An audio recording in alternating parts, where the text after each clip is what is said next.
इस खबर पर और ज्यादा जानकारी देने के लिए हमारे सहयोगी शुभांग इस वक्त सीधा लाइव हमारे साथ जुड़े हैं। शुभांग, ये जानकारी मिल रही है कि राणा एनआईए की पूछताछ में सहयोग नहीं कर रहा है, जो जवाब जानना चाहती है उसका जवाब नहीं दिया जा रहा है राणा की तरफ से। आज दूसरा दिन है पूछताछ का, किस लिहाज से अहम माना जाए आज दूसरा दिन? बिल्कुल, देखिए, क्योंकि ये जो तकनीक फिलहाल यहाँ पर राणा द्वारा अपनाई जा रही है, ये पहले भी सुप्रीम कोर्ट जो अमेरिका में है वहां पर जब इसने अर्जी डाली थी प्रत्यर्पण को रोक लगाने के लिए, तो इसने यही कहा था कि मुझे पार्किंसन डिजीज है, मेरे सोचने समझने की जो क्षमता है वो कम हो रही है, तो ऐसे में मुझे भारत ना भेजा जाए। लेकिन जो यूएस का सुप्रीम कोर्ट है उसने इसको खारिज कर दिया था। और अब जो पूछताछ की जा रही है, पहले दिन देखिए जो सवाल थे वो बैकग्राउंड को लेकर के जानने की कोशिश की जा रही थी, जैसा कि मेरे सहयोगी मुकेश आपको इसमें बता रहे थे। तो इन सभी सवालों को जानने की कोशिश के दौरान ही उसने बहुत से सवालों को लेकर के ये कहा कि मेरी सोचने की क्षमता कम हो चुकी है, मुझे नहीं याद आ रहा है, कहीं ना कहीं अपनी उम्र की बात भी छेड़ी। तो देखिए, ये सवालों से बचने की कोशिश यहाँ पर राणा जरूर कर रहा है, लेकिन क्योंकि वो पहला दिन था, आज दूसरा दिन है पूछताछ का, तो देखिए जो सुराग यहाँ पर निकल करके आए हैं, जैसे कि अमेरिका में जो पूछताछ हुई थी राणा से, उसको लेकर के कि दुबई में एक शख्स है जो इससे जानता था कि 26/11 का जो हमला है, पहले से पता था उसे कि हमला होने वाला है, तो उसको लेकर के अब जो पूछताछ है वो आज यहाँ पर की जाएगी। देखना ये बहुत अहम होगा कि आखिरकार इस एक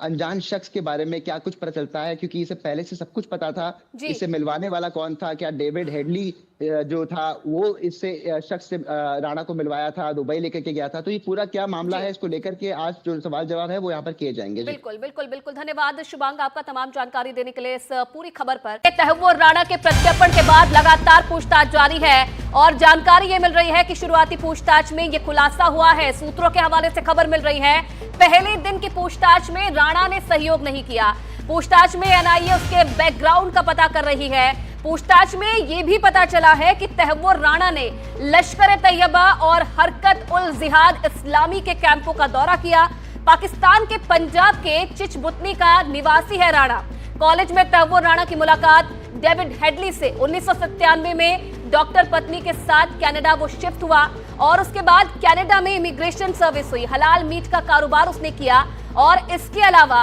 राणा से पूछताछ में एनआईए मुंबई हमलों के दुबई कनेक्शन का पता लगाने की कोशिश भी कर रही है। और इस खबर पर और ज्यादा जानकारी दे रहे हैं हमारे सहयोगी मुकेश।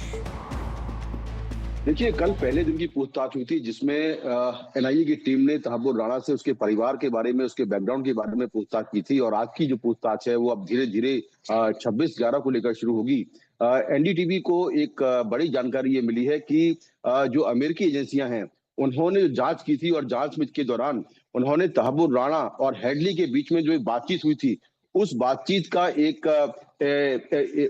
को इंटरसेप्ट किया था और उसकी एक रिकॉर्डिंग जो है वो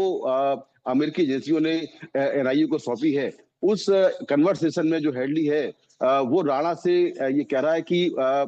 उससे दुबई में एक शख्स मिलेगा और हेडली ने ही दुबई में उस अनजान शख्स से राणा की मुलाकात करवाई थी और उस शख्स को मुंबई हमलों के बारे में जानकारी थी, ये भी इस रिपोर्ट में लिखा हुआ है। तो ये एक बड़ी बात है कि आखिर वो शख्स दुबई में बैठा था वो कौन शख्स है, क्या वो पाकिस्तानी सेना से जुड़ा हुआ था, क्या खुफिया एजेंसी आईएसआई के लिए काम करता था या कोई आतंकवादी था। तो उस शख्स के बारे में, उस रहस्यमयी शख्स के बारे में जो दुबई में राणा से मिला था उससे एनआईए पूछताछ करेगी और पता लगाएगी आखिर वो शख्स कौन है। दूसरा जो जांच रिपोर्ट है अमेरिकी एजेंसियों की, उसमें यह भी लिखा है कि जो राणा की इमिग्रेशन कंसल्टेंसी की एक जो फर्म थी मुंबई में, उसका जो लाइसेंस है उसको रिन्यू नहीं कराया गया था नवंबर के बाद में, क्योंकि नवंबर में ही हमला हुआ था। इसके साथ में ये भी कहा, उसमें लिखा हुआ है कि हेडली ने 2005 में ही राणा से कहा था कि उसको भारत जाना है और भारत जाकर तमाम जगहों की रेकी करना है और ये सारा काम जो है वो लश्कर तैयबा के कहने पर कर रहा है। तो ये सारी जो जांच रिपोर्ट है ये साफ करती है कि 2005 से ही मुंबई और भारत में हमलों की प्लानिंग चल रही थी और हेडली को ये सारी जानकारी थी और ये सारा काम जो है लश्कर तैयबा और पाकिस्तान के जो तमाम जो एक्टर हैं उनके कहने पर ये पूरी प्लानिंग चल रही थी। तो ये एक इम्पोर्टेंट सबूत है, कॉल का इंटरसेप्शन है जो कि अमेरिकी एजेंसियों ने एनआईए को सौंपा है, जिसमें दुबई में बैठे उस अनजान शख्स के बारे में पूछताछ होगी जो राणा से दुबई में मुंबई हमलों के पहले मिला था। इसके साथ ये भी इसमें जानकारी निकल कर आई है कि हेडली ने राणा को मुंबई न जाने के लिए चिताया था 2008 में, और ये भी इसमें बातचीत के ब्यौरे में ये भी एक चीज शामिल है। तो इस तरह से जो आज की पूछताछ है वो राणा के दुबई कनेक्शन को लेकर पूछताछ हो सकती है कि आखिर दुबई में वो किससे मिला था।